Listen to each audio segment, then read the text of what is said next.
Bom dia, Dr. Anastácio Massango. Seja mais uma vez bem-vindo ao programa Café da Manhã. É sempre uma honra tê-lo aqui no nosso meio. Muito obrigado. Primeiro, desejar um bom dia a nós todos, telespectadores, portanto, que nos acompanham a partir desta televisão nas suas casas, onde eventualmente eles estejam. E também bom dia também para si, apresentadora, e obrigado. Muito obrigada, Dr. Massango. Dr. Massango, vamos mais uma vez falar do direito mortuário, né? Eu gostaria mesmo, no jeito de introdução, né? Que o Dr. Massango explicasse-nos aqui o que é isto de direito mortuário no ordenamento jurídico moçambicano. É um nome muito complicado. O doutor pode nos explicar um pouco sobre este tema? Bem, efetivamente, como nós sabemos, estamos a dar continuidade a este tema, já foi iniciado, portanto, há uma semana atrás. Portanto, nós, quando falamos do direito mortuário, estamos a falar aqui das questões inerentes, portanto, ao indivíduo depois de passar desta, ou depois dele perder a vida. Portanto, já dispõe de forma assim resumida, portanto, o Código Penal, portanto, que transmite-nos, portanto, com segurança jurídica, que o morto, depois, efetivamente, ele tem os seus direitos. E um dos direitos fundamentais que ele tem, neste caso, depois de perder a vida, é que ele tem direito, portanto, à honra. Portanto, ele não pode, tanto, sofrer aquilo que nós chamamos de ofensas por parte de nós que estamos vivos. Portanto, esse é um direito, praticamente, que lhe assiste. Também referirmos que, neste contexto, para além do direito penal, também temos a questão do direito civil, não é? Que vai trazer, praticamente, um dos direitos do morto, que é a personalidade. Também podemos ver no Código do Registro Civil que um dos direitos, portanto, deste indivíduo que perde a vida, não é? Ele tem direito, portanto, neste caso, a ser registrado, praticamente, pelas entidades que lhe dizem respeito, neste caso, nas conservatórias. Portanto, apesar dele não estar conosco, mas ele emitiu um documento, neste caso, que é a certidão de óbito. Portanto, que é esta certidão de óbito que vai prevalecer junto a estes que estão vivos, exercer, portanto, o direito que assiste a este indivíduo depois de morrer. Por exemplo, para questões de banco, é uma das hipóteses. Se ele perde a vida, ninguém pode movimentar aquele valor que eventualmente tenha deixado na conta. E a única forma de os vivos, portanto, gerirem aquela conta, passa por um processo, que é a habilitação de herdeiros. E, mais uma vez, fazemos a importância da certidão de óbito. Então, não existindo a certidão de óbito, dificilmente o processo tem que andar. Razão pela qual que é muito importante para todas as famílias, não é? Que têm os seus entes queridos perecidos, neste caso, portanto, que portem consigo a certidão de óbito ou guardem para futuros casos. Ok, depois desta explicação, gostaria de saber, o Dr. Massango, qual é a diferença entre inumação e exumação? Portanto, nós quando estamos a falar aqui de inumação é um termo abrangente, né? Mas aqui estamos a falar do enterramento, né? Nós quando vamos enterrar alguém, aí o princípio, que é a linguagem técnica, ela é chamada de inumação. Tal forma que também podemos chamar também de sepultura desse mesmo indivíduo. Agora, quando estamos a falar da exumação, aqui nós temos que assumir que a exumação, ela ocorre depois, praticamente, de o indivíduo estiver sido enterrado. Portanto, e esta exumação, portanto, não é qualquer indivíduo que vai, praticamente, fazer essa exumação. Depende dos motivos pelos quais esta exumação, ela tem que ser feita. Se calhar nós estamos a falar de uma exumação de modo que o corpo seja trasladado para um outro cemitério. Aí, praticamente, estamos a falar da exumação. O que pode ocorrer também quando nós estamos a falar da exumação é que, eventualmente, poderá, por hipótese, hipótese também, querer tentar se perceber junto das autoridades judiciais, não é? Nos casos em que ocorrem portanto, homicídios, não é? E um determinado indivíduo, no lugar de, portanto, levar o corpo para as autoridades municipais, de modo que esse indivíduo tenha um enterro condigno, o que vai acontecer é que esse indivíduo, por exemplo, esconde o corpo. Então, escondendo o corpo, aí far-se-á a exumação do corpo, de modo que seja entregue à família para um posterior, praticamente, enterramento ou inumação condigno. E o que é exumação? A exumação praticamente é a retirada do corpo, não é? Da terra, neste caso, ou do lugar onde que eventualmente tenha sido escondido esse mesmo corpo. Portanto, para duas questões, ou para uma perícia, não é? Através da medicina legal, não é? Okay. Para determinar as causas da morte desse indivíduo. Portanto, porque podem ser várias, por hipótese, pode ter sido por via do envenenamento, se for o caso, e se calhar pode ter sido por via do estrangulamento. Então, as autoridades, aqui entra já a medicina legal ou a medicina forense, para poder perceber exatamente o que é que terá ocasionado a morte deste mesmo indivíduo. Mas então, pode-se fazer também exumação do corpo para outros fins? Bem, os outros fins que nós podemos aqui trazer, um dos primeiros fins praticamente pode ser a pedido da família. Okay. Nós já temos vários casos, ou assistimos vários casos na nossa sociedade, que um determinado indivíduo perdeu a vida, foi enterrado no cemitério A ou B ou C, não é? Mas que eventualmente, se calhar o desejo é dele em vida, queria que fosse enterrado, portanto, numa província, neste caso A, B, C. Então, há um período praticamente também, para chamar aqui a questão, há um período praticamente que é estipulado de modo que se faça a exumação. Portanto, aqui para a trasladação do corpo, mas também existe a exumação, por exemplo, para efeitos de perícia desse mesmo corpo, de modo que se determine as causas da morte. Então, aqui quando nós estamos a falar de trasladação do corpo, aí já existe um período mínimo que são de 5 anos. Então, fora desse período, a exumação pode ser feita a qualquer momento, conforme eu disse anteriormente, para estudos desse mesmo corpo, no caso, concretamente, portanto, a mando, neste caso, do Ministério Público, de modo que se saiba as causas da morte desse mesmo sujeito. E essa transladação só pode ser tipo feita fora do país, nas províncias, ou no mesmo ou na mesma província pode-se fazer? Não, pode-se fazer praticamente de um bairro para outro. Em função do pedido da família, em princípio. E outro princípio também tem que se respeitar a vontade praticamente do indivíduo que tenha perdido a vida.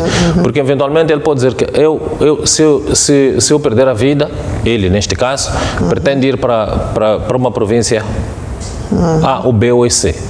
O que vai acontecer é que, eventualmente, que naquele preciso momento a família poderá não estar desprovida de recursos para poder fazer a transladação desse mesmo corpo. Porque nós estamos a falar de que custos de transporte, praticamente, do local para o local onde ele tenha desejado. Então, não existindo, praticamente, recursos numa primeira fase, essa exumação, essa transladação, não é? Ou exumação, só poderá ocorrer, portanto, depois de um período de 5 anos. Que é de lei. Agora, aqui também é outra questão, é que sim, o período é de 5 anos, mas se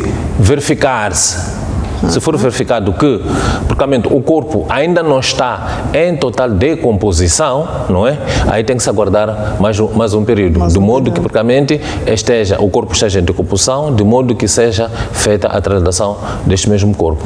Então, a exumação só pode ser feita depois de 5 anos, menos do que isso não é possível Menos fazer. Do que isso poderá ser feita para casos, conforme eu disse anteriormente. Há daqueles casos que existe um estrangulamento da pessoa.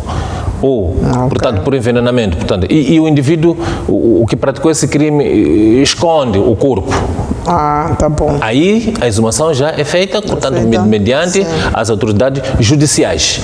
Não existindo essas causas que eu referi anteriormente, a transladação ou a exumação só poderá ocorrer depois de 5 anos.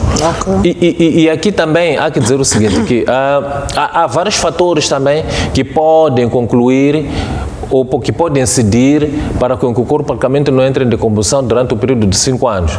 Estamos a falar, por exemplo, aqui o tipo de vestes que nós portanto, levamos, ou que, neste caso, o indivíduo perecido leva. Estamos a falar, por exemplo, dos polietenos. Polietenos, portanto, estamos a falar de roupas plásticas, por hipótese, não é? Plásticas como tal, o tecido que contém, portanto, na sua fabricação, na sua componente, praticamente aquilo que nós chamamos dos plásticos. o plástico praticamente é um elemento que leva mais tempo para decompor-se na terra e isso pode dificultar praticamente aquilo que é a decomposição praticamente do corpo humano. Aí, praticamente, é daí que pode, portanto, neste caso, o corpo pode levar mais de 5 anos para a decomposição, de modo que ocorra a translatação em melhores condições.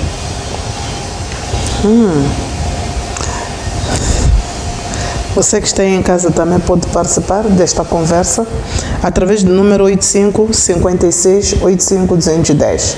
85 56 85 210.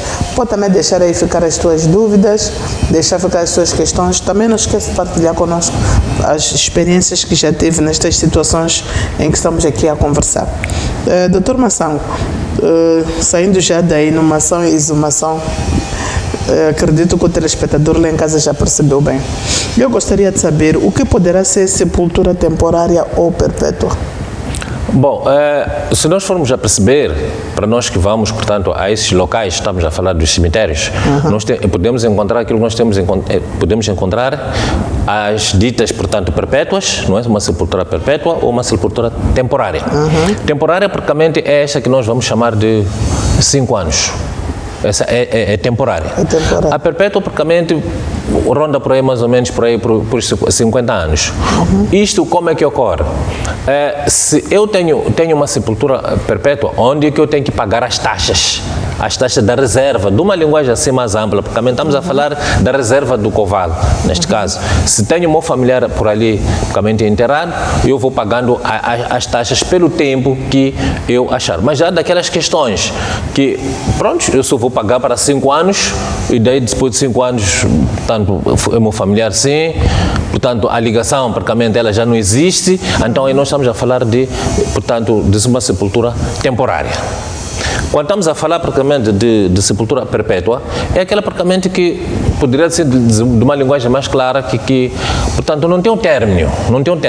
Mas esta sepultura perpétua, os familiares, praticamente, desse espaço, eles devem fazer a sua manutenção. Ou seja, se a manutenção ela não for feita de forma regular, reverte-se praticamente ao Conselho Municipal. Portanto, isso por força da lei, praticamente, neste caso, da resolução número 78, por aí assim. Mas, doutor, este valor que é pago ao cemitério não inclui como eu diria, na manutenção do próprio lugar onde lá foi colocado o corpo? Numa primeira fase, sim, porque aqui nós estamos a entrar numa questão do prazo. Sim. Aqui estamos a entrar numa questão do prazo. Portanto, neste caso, é daí que se recorda que houve um tempo, praticamente, que se obrigou, não é? Que houvesse a renovação. Sim. Portanto, não renovando, portanto, esse espaço passa automaticamente para o Conselho Municipal. Razão pela qual que, de certa maneira, algumas pessoas ou alguns familiares, não é? Depois de ter se passado aquele tempo, que é de lei, não é? Ou a pessoa os vivos, neste caso os familiares, não fizeram praticamente aquilo que vamos chamar da portanto, renovação praticamente do pagamento das taxas, portanto, aquele espaço reversa automaticamente para o Conselho Municipal. Então, daí, muitas das vezes, que o próprio Conselho Municipal pode ceder aquele espaço a uma outra pessoa, pelo facto dos familiares não terem dado continuidade de honrarem com o compromisso praticamente que tiveram com o Conselho Municipal. E aí depois encontramos aquela situação, estão sendo removidas pessoas e estão sendo colocadas outras pessoas. É por causa desta questão das, praticamente, sepulturas temporárias e sepulturas perpétuas. Agora, se efetivamente o indivíduo pagou para, portanto, uma sepultura, neste caso perpétua, e o Conselho Municipal, se for o caso, ou a entidade que gera, neste caso os cemitérios, não é? Violar esse princípio, aí pode já se ocorrer uma ação judicial. Ok. Sim. Agora, falando ainda de sepultura, estamos a falar da temporária perpétua, o que é que significa vala comum? Bom, a questão de vala comum, portanto, é uma designação que já trazida dos tempos idos, não é? em que praticamente se formos a ver o próprio cemitério de Lhanguene, já está com mais de 70 anos, já foi construído há bastante tempo. Numa primeira fase, praticamente, eram depositados indigentes naquele cemitério. Indigentes são pessoas, conforme eu disse na última vez, que são indivíduos, praticamente, que, portanto, morreram por várias causas. São indivíduos, se calhar, vivem na rua ou vivem num outro meio e estão a deambular e, eventualmente, eles perdem a vida. Então, neste caso, era o direito da ação social nessa altura, esses indivíduos praticamente eram enterrados, portanto, num cemitério de Lhanguene, antes de se transformar como um cemitério do Conselho Municipal. Ok. Então, para dizer que o cemitério de Lhanguene, ele praticamente assume essa estrutura que um dos primeiros indivíduos que foi enterrado branco, desculpa a expressão, mas é esta mesmo que aparece na literatura, não é? Que era um missionário praticamente que estava na Igreja Católica de Lhanguene, foi a primeira pessoa que foi enterrado lá, portanto, de uma cor diferente da nossa. Então, e peço desculpa aos telespectadores, mas é isso que está na literatura e tem que afirmar assim como vem na literatura. Então, depois, mais tarde, é que foram, portanto, já enterrados os outros. Os outros, portanto, a outra cor. Outra cor. Sim. Então, ali, praticamente no cemitério, praticamente existia a tal vala como onde que iam praticamente os indigentes. E isso, praticamente, acontece até os dias de hoje. Mas, para dizer o seguinte, que a maior parte das pessoas que vão para a vala comum são pessoas, praticamente, que são abandonadas pelas famílias no leito hospitalar. Nós temos que assumir, porque efetivamente existem algumas pessoas que são abandonadas no hospital pelas suas famílias. Tendo sido abandonado no hospital pelas suas famílias, apenas tem um registro. Os familiares não aparecem, porque neste caso no hospital ou na morgue ou nas entidades, para fazer um enterramento condigno. Aí sim, o Conselho Municipal, através dos serviços sociais, não é? Praticamente esse indivíduo, porque efetivamente todo indivíduo que perde a vida tem o direito a ser enterrado. Então esses indivíduos vão para a vala comum. Não só esses indivíduos, nós sabemos muitas das vezes que para além do indivíduo como tal, mas também existem as peças anatômicas, estamos a falar dos braços, se calhar, estamos a falar das pernas ou os pés, algo que terá ocorrido em termos de acidente, também essas peças vão para a vala comum. Então, de razão pela qual que não podemos admirar tanto, por exemplo, encontramos um carro, portanto, este que transporta os corpos, encontramos lá uma parte da perna, por hipótese, e questionarmos. Mas não, eventualmente nós temos que saber por que é que aquela perna está ali. Eventualmente poderá ter sido por uma causa de acidente. E se houve uma causa de acidente, portanto, a perna foi amputada, tendo sido amputada praticamente, ela vai praticamente para a vala comum. E existem cuidados a ter com esses corpos que vão à vala comum? Sim, nós temos que ter muito cuidado para os corpos que vão à vala comum. Primeiro, porque nós não sabemos por que é que esses corpos, praticamente, qual foi a causa da perca da vida, portanto, desse indivíduo, que depois mais tarde passa para esse mesmo estado. Então nós temos que ter cuidado, primeiro por questões ambientais, não é? Por questões ambientais, tendo em conta que o nosso corpo praticamente liberta vários micro-organismos, liberta várias bactérias, nós não sabemos por que essa pessoa tenha perdido a vida. Mas também o nosso corpo humano, depois passa por vários estágios, não é? E liberta praticamente um líquido altamente contagiante para o meio ambiente e altamente contagiante também para o nosso meio. Por exemplo, há uma linguagem técnica que chamam de necrochorume. Portanto, é uma linguagem técnica, não é usada. Portanto, para aquele líquido que escorregadio, viscoso, cinzentinho, por aí assim. Portanto, esse líquido é um líquido altamente contagiante ao meio ambiente. Então, se nós praticamente temos, por exemplo, um carro que transporta, portanto, cadáveres, e nós temos que ter cuidado, porque nós, ao abrirmos, sem, praticamente, seguirmos todos aqueles passos que são ensinados ou que são, portanto existem manuais como transportar os cadáveres, não é? Portanto, esse líquido eventualmente pode passar para nós, sem nós nos apercebermos, e vamos apanhar, praticamente, vamos ser contagiados, praticamente, os nossos corpos podem ter a contaminação por parte daquele líquido. Então, são esses cuidados que nós temos que ter. Não podemos abrir. E não só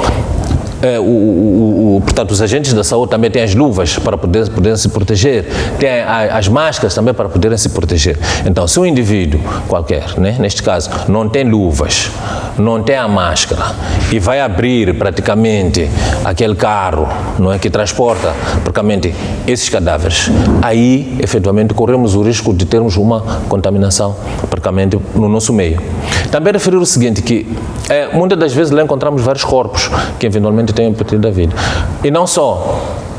A questão também dos corpos de barriga aberta, neste caso, não é? Podemos encontrar, porque esses corpos mesmo têm sofrido praticamente aquilo que nós chamamos de autópsia. E a autópsia praticamente é um procedimento, não é? Que muitas das vezes é realizado pela medicina legal.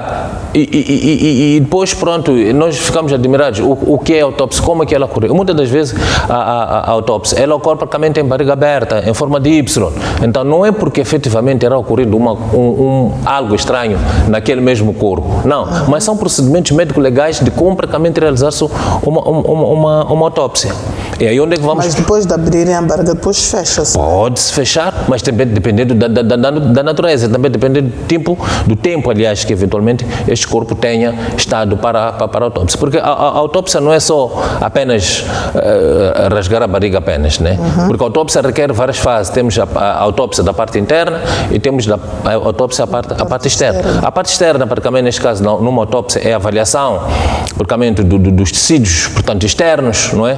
Estamos a falar das unhas, por hipótese, estamos a falar do cabelo, por hipótese, estamos a falar dos vestes que esse indivíduo, praticamente, poderá, portanto, ter trazido consigo no período da morte, não é? Sim. Então, estamos a falar, por exemplo, de morte súbita, o que é que aconteceu?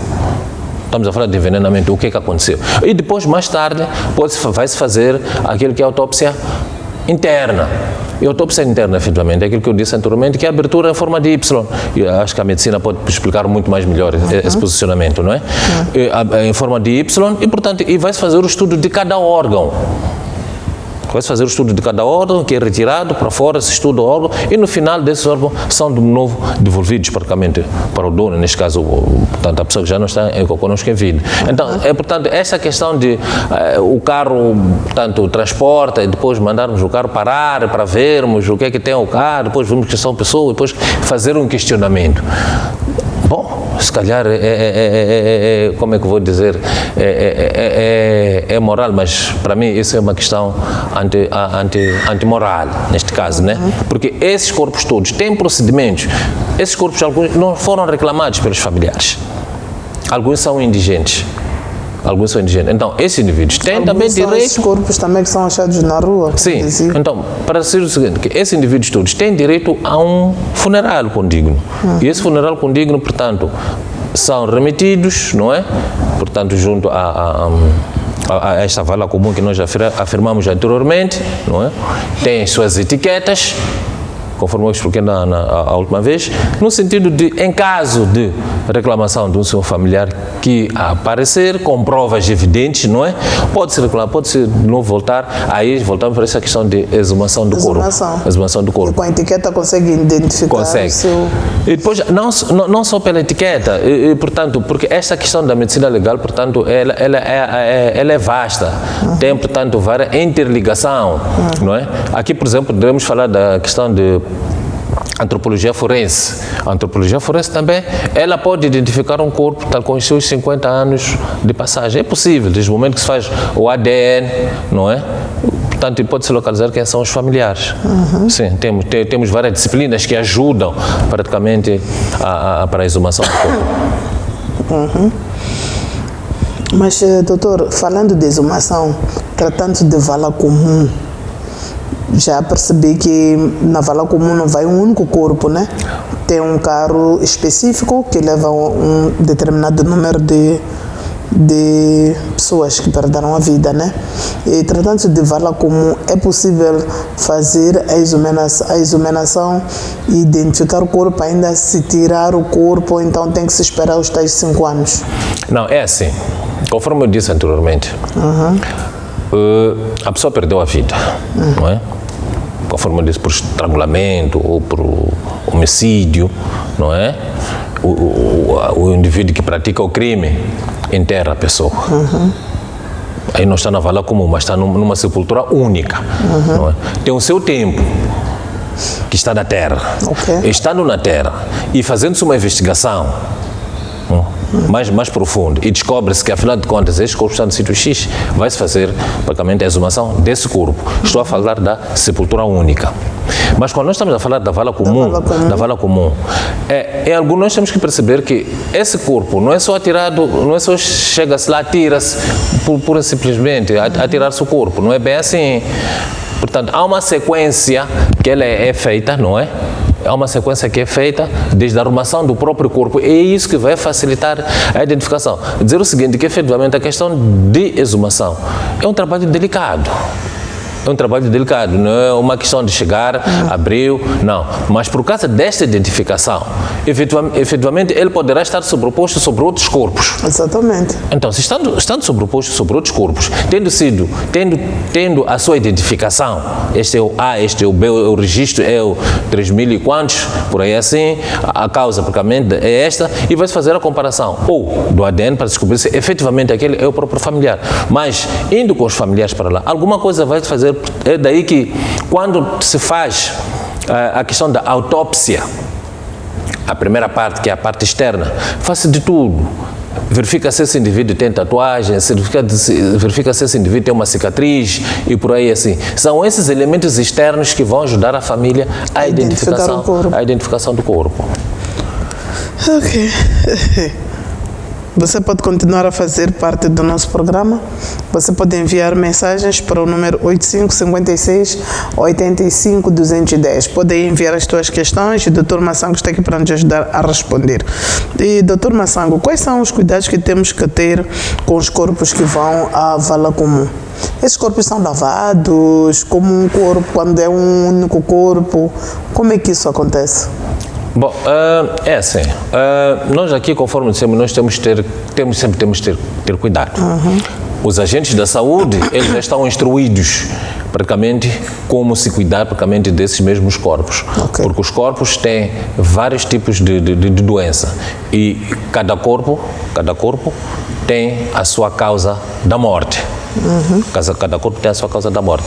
Existindo essa questão, portanto, os corpos, quando vão à vala comum, efetivamente são lavados para evitar praticamente o juramento de sangue. É uma das hipóteses. Temos a questão desses corpos, por exemplo, que libertam este líquido que eu chamei há pouco tempo do líquido necrochume.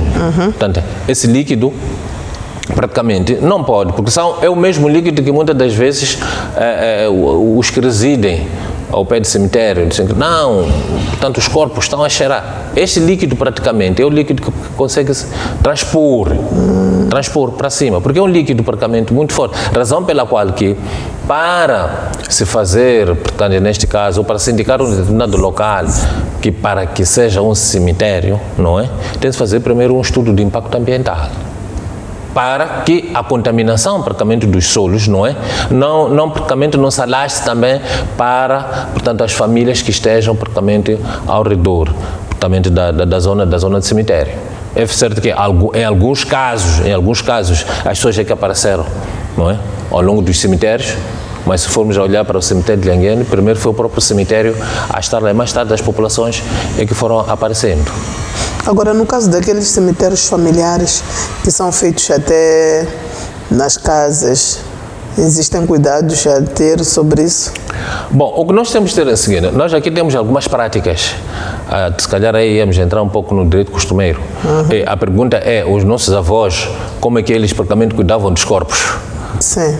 Depois de partirem desta para outra. Isso é fácil. Algumas famílias usam, o mais básico é o sal. Porque o sal praticamente anula praticamente aquilo que é a rápida decomposição dos corpos. Okay. Então, leva um tal tempo, mas creio que tem que ser mesmo em 24 horas, não? Que o enterramento seja feito. Logicamente, pelo fato de ser no campo, conforme estávamos aqui a afirmar, não vai ter os tais cuidados com os que nós temos. Porque aqui nós temos o laboratório, depois temos essas todas. Mas também eles têm o cuidado de velar por aquele corpo. Aqui também dizemos o seguinte, para além, quando estamos a trazer a questão dos familiares, temos 3 categorias de cemitérios que nós temos aqui. Temos os cemitérios municipais, temos os cemitérios familiares e temos os cemitérios paroquiais, portanto, os cemitérios que estão nas proximidades das igrejas. Então, e muitas das vezes alguns cemitérios estão ao pé dos hospitais e os hospitais estão ao pé da igreja. Então, isto facilita praticamente esta comunicação, portanto, entre essas mesmas três entidades. Portanto, se perdeu a vida praticamente no hospital, portanto, que está próximo da igreja, o hospital vai tomar conta desse mesmo corpo. E depois o procedimento, porque tem que passar pela igreja para a última despedida. Portanto, o corpo já foi tratado, neste caso, no hospital. Depois da igreja, vai diretamente para o cemitério, o cemitério paroquial, que eventualmente, portanto, está próximo. Pode não estar muito próximo, mas está próximo, neste caso, do cemitério paroquial.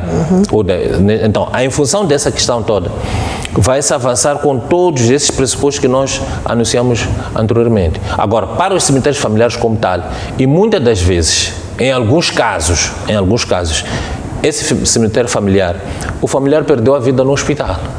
Então, há um tratamento prévio que existe no hospital, desse mesmo corpo, e é levado praticamente até a última sepultura, praticamente junto ao cemitério familiar. É aqui, quando nós falamos do cemitério familiar, portanto, este cemitério familiar, poderíamos dizer que também é perpétuo ou não, mas o que está mais que claro é que os cemitérios familiares, eles também devem ser vedados. Deve ter uma vedação, de modo que, mais tarde, praticamente, excedido aquele número solicitado, quer dizer, nem sabe, não é número como tal, mas se o cemitério já estiver cheio, não é? Aí encerra-se o cemitério e nenhum praticamente enterro ou nenhuma inumação poderá ser feita naquele cemitério. Aí significa que os futuros, não é, que vierão a aparecer, esses terão obrigatoriamente passar para praticamente um cemitério municipal. Portanto, há regras praticamente para o uso deste tipo de cemitério, que são os cemitérios familiares. Então, eles devem ser praticamente vedados para todos os efeitos. Mas olhando assim, falando assim bem mesmo dos distritos, eu já vi casos de passar de um sítio e encontrar que tem uma campa numa casa. Isso é correto? Aí nós temos que olhar para o direito costumeiro. Como é que as populações são enterradas? Como é que as populações são centradas? Como é que era o enterramento feito na antiguidade? Então, a história explica. Portanto, os enterramentos eram feitos junto, praticamente, às árvores trombosas, não é? Aquelas árvores grandes que, portanto, descansam em paz aqui. Efetivamente, essa é uma prática que existiu, não é? Mas com o evoluir da sociedade, essas práticas, elas vão praticamente se diminuindo pouco a pouco. Mas, efetivamente, é uma prática que sempre existiu desde a antiguidade. Porque, efetivamente, não tinham meios, também não podiam ficar muito tempo com o corpo em casa. E também, se calhar, não tinham também um cemitério municipal praticamente por perto. Então, aliado à questão também dos custos, não é? Então, os enterramentos eram feitos praticamente junto às casas ou nas proximidades das residências. Aqui o Dr. Massango estava a falar de autópsia. O que é a autópsia de um corpo? Bom, aqui a autópsia de um corpo em linguagem medicinal, que depois eles também podem vir explicar melhor aqui. Aqui nós temos 2 categorias, mas tudo chama-se autópsia, né? Nós temos aqui o que nós chamamos de necrópsia. Então, a necrópsia é praticamente um exame do corpo, da causa da morte, quando o corpo estiver aberto. Ok. Então, a necrópsia praticamente é praticamente válida para corpos já sem vida. Para o corpo sem vida. E a autópsia, praticamente, é para fora, neste caso, do corpo, porque para o indivíduo que ainda está em vida. Por exemplo, qualquer indivíduo, neste caso, pode fazer a sua própria autópsia. Não no sentido de objetos presentes nestes cortantes, né? Mas, por exemplo, neste caso, as senhoras podem fazer o exame de cancro da mama pessoalmente, né, levantando a axila e depois todos aqueles médicos que nós conhecemos, né? Esse está-se a fazer uma autópsia a si próprio, ver-se a si próprio. Portanto, é uma linguagem que vem do grego. Então, a autópsia não se faz... Acabou-se praticamente trazendo, não é? Também para esta parte de pós-morte, neste caso da morte, também como autópsia, mas o termo mais correto para esta parte que já não tem vida, portanto, chama-se necrópsia. Tá bom. E é possível enterrar alguém sem fazer esta autópsia? Sim, é possível, porque é assim,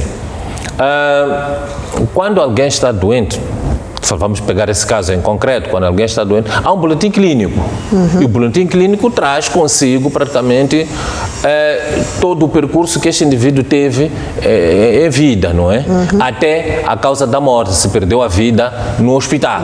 Portanto, existe um boletim clínico que ele, portanto, todos os dados estão lá, a doença e a causa da morte estão lá explícitos. Agora, caberá, neste caso, em concreto, se a família o achar, não é?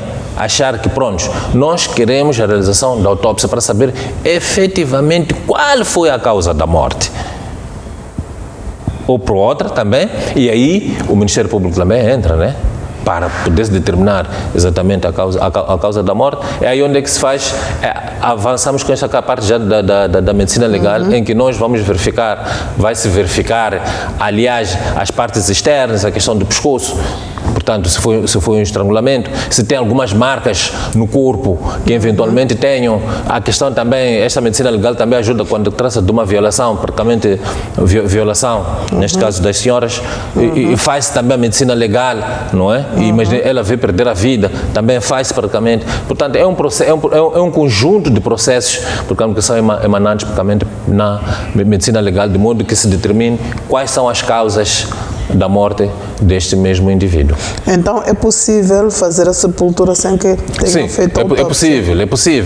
É possível. E a autópsia tem alguns custos para fazer a autópsia, se a família vai lá? Não, se a família vai para lá, sim, tem alguns custos, não tem aqui em mente a tabela, mas logicamente, porque esse é um serviço extra praticamente, né? Dentro daquele processo normal, que eventualmente a pessoa tenha perdido a vida. Agora, se alguém de repente perdeu a vida e depois a família suspeita que é uma suspeita, então que eventualmente tenha sido por envenenamento, é uma suspeita, aí vai-se fazer, portanto, esta parte da autópsia, que pronto, conforme eu disse, vamos chamar tudo de autópsia, né? Mas tem um próprio termo que é necrópsia, né? Neste caso, então vai-se fazer necrópsia, se vai fazer necrópsia, né?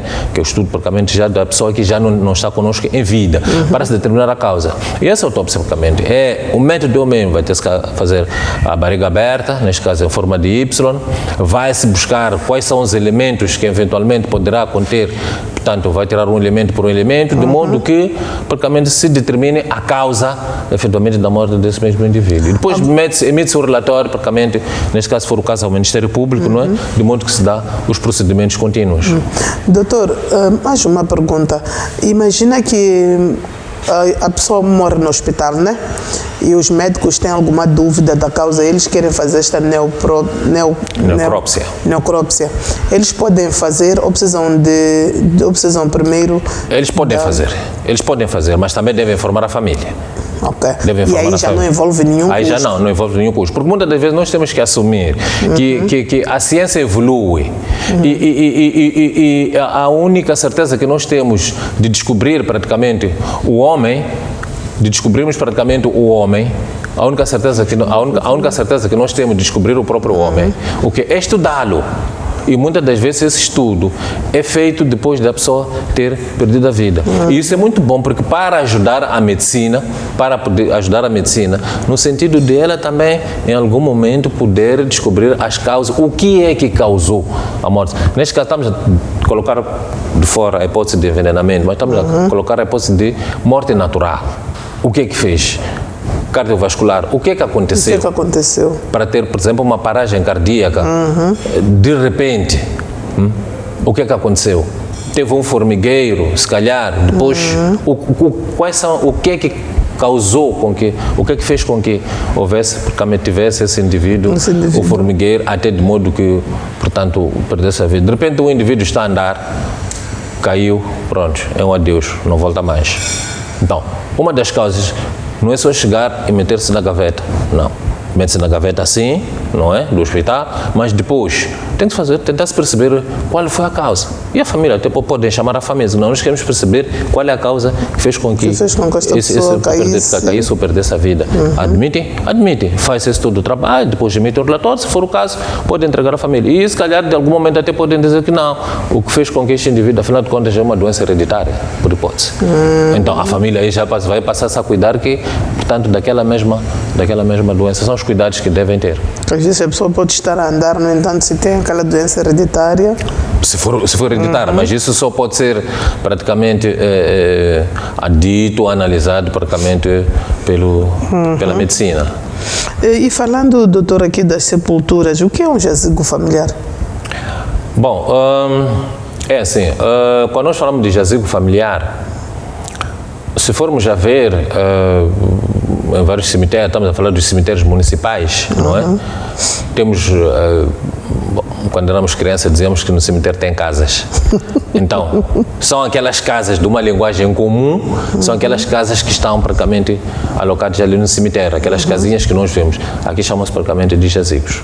Portanto, e esses jazigos, elas, portanto, podem conter praticamente caixões, neste caso, de uma madeira super resistente, que pode levar anos e anos, ou pode ser também ali dentro conter restos mortais, portanto, como poderia dizer o seguinte, de urnas de zinco, neste caso, zinco, estamos a falar de chapa, neste caso, pronto, zinco é o nome próprio, né? Estamos a falar de chapa, praticamente, é que os indivíduos estão lá dentro guardados, embalsamados, portanto, eles são tratados, não é uma questão de, portanto, perdeu a vida agora, se meteu naquela, não, há uns processos que elas ocorrem, então, e metem praticamente naquela caixa que nós chamamos de, portanto, zinco, ou em caixões praticamente de uma madeira duradoura. Razão pela qual que não é permitido, por hipótese, o enterramento, não é? O enterramento, neste caso, de cadáveres em caixões de madeira duradoura,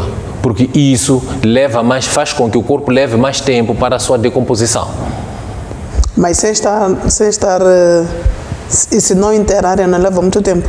Desculpa? Imagina que coloquem nesses caixões, sim, né? Sim. E não enterram, deixam no jazigo. Não leva muito tempo para decompor o corpo? Não, os corpos são tratados antes. Os corpos são tratados. A medicina pode vir para não roubar o espaço dos outros, né? Porque também não sou médico. Sou jurista. Mas fica a curiosidade. Sim, mas para dizer o seguinte, que o que acontece com esses corpos, eles são tratados a nível do hospital, eles são embalsamados, não é? E têm o seu tempo de vida. Então são colocados naqueles jazigos e são trancados. Esse é um jazigo familiar. Como quem diz, o próximo, ou para outra, de forma mais simples, é que esses indivíduos não querem ir para a terra, querem permanecer. Mas há algum tempo aquele corpo vai se deformar. Sim, vai se deformar, mas essa deformação não vai prejudicar de certa forma o meio ambiente. Não vai prejudicar de certa forma. Por causa do tipo de caixão e não só o próprio produto que foi ali praticamente aplicado.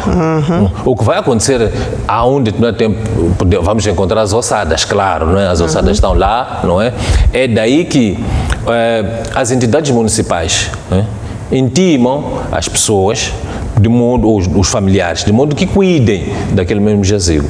Então, por quê? Não cuidando, o Conselho Municipal o que pode fazer praticamente é, portanto, apropriar-se, portanto, daquele jazigo, não é?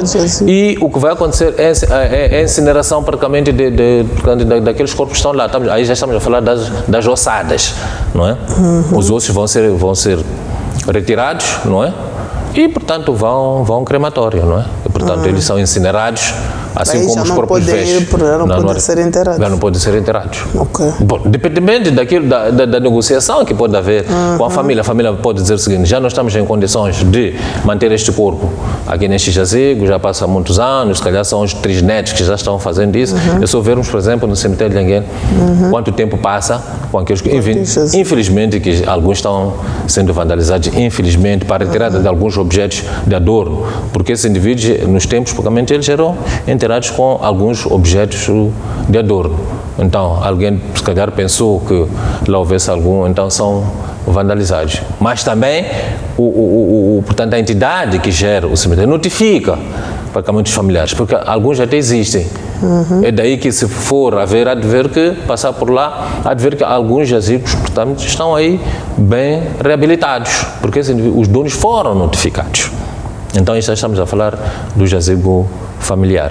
E qualquer pessoa ou qualquer familiar tem direito de um jazigo no cemitério municipal? Desde o momento que requeira.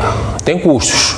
Okay. Tem custos. Desde o momento que se requerer, junto às entidades municipais e houver espaço, logicamente que ele vai ter o direito da construção, pagamento do... E quantas pessoas entram no jazigo?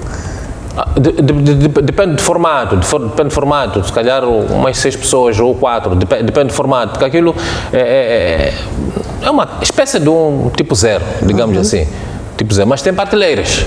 Então, tendo as suas prateleiras, então a família ou os familiares, eles é que vão definir quantas pessoas mais ou menos que pode entrar. Tanto mais que, se for a ver, por exemplo, no cemitério do Michaftene, tem uma outra parte lá no fundo também, mas aquela parte é mais para questão de cinzas, né? Alguém quiser, tem as suas ossadas, pode ir guardá-las lá naquelas pequenas gavetas que estão lá. E o que acontece quando o titular do jazigo morre? As outras pessoas, pode ter herdeiros, aí também entre herdeiros. Sim, é assim. A princípio, quem é o titular do jazigo? São os familiares. Apenas o morto só foi deixado ali para a preservação do próprio corpo, para a eternidade, digamos assim, ou para uma perpétua. Então, os familiares vivos, praticamente, eles é que são os donos. Razão pela qual que um corpo não pode entrar no cemitério sem o seu registro, sem a documentação pela qual é exigida. Portanto, para o corpo. Assim, de pernas a andar, qualquer indivíduo pode entrar e passa. Mas já quando já estiver sem vida, aí já praticamente é proibido. Deve ostentar a sua documentação, que praticamente este lugar lhe pertence, o senhor vai ser enterrado aqui. Então, não tendo essa documentação, volta. Agora, razão pela qual que é muito importante o registro. É muito importante que se trate a certidão de óbito para poder fazer o enterramento, principalmente aqui nos cemitérios municipais. Imagina, Dr. Massango, uma família que tem ali um jazigo, né? E aquelas pessoas vão falecendo. De repente o jazigo fica e as pessoas daquela família já não têm condições de manter o jazigo. O que é que acontece com este jazigo? O jazigo vai reverter praticamente ao Conselho Municipal. E o que vai acontecer é que os restos mortais que estão ali, estamos a falar das ossadas, estamos a falar eventualmente de alguns vestos ou dos objetos, elas praticamente vão à incineração. Referiu o seguinte, que no cemitério praticamente tudo o que entra, tirando as pessoas vivas, tudo o que entra não pode sair. Não pode sair. A regra, aí estamos a falar da postura municipal dentro dos cemitérios. Daí que, por exemplo, esta resolução que anuncia, que é a resolução 76, portanto, proíbe, não é? Por exemplo, que no cemitério haja um plantio, por exemplo, de árvore de frutas. Está na lei. Proíbe praticamente a circulação de pessoas de qualquer maneira no cemitério. Também está na lei. A proibição de falar ao telefone também está na lei. Portanto, não é algo que tenha sido inventado, porque aquele lugar é um lugar sagrado, aquele lugar é um lugar santo, aquele lugar é um lugar que pertence respeito. Então não é invenção de ninguém. Não é invenção de ninguém. De tal forma que muitas das vezes, quando estamos numa cerimônia, um telefone toca e a pessoa atende, se calhar em voz alta, todas as pessoas puxam quando espera, vai atender o telefone lá longe. Né? Portanto, infelizmente, pode ser, felizmente neste caso, pode ser uma questão da doutrina, da doutrina moral, mas já ela traz este consigo nesta resolução, portanto, do Conselho Municipal. Portanto, neste caso, os cães também, os animais são interditos de entrar. Portanto, se é permitida a circulação dentro do próprio cemitério, praticamente do carro da agência funerária. Então, outras viaturas não são permitidas. Isso também está na lei. Uau!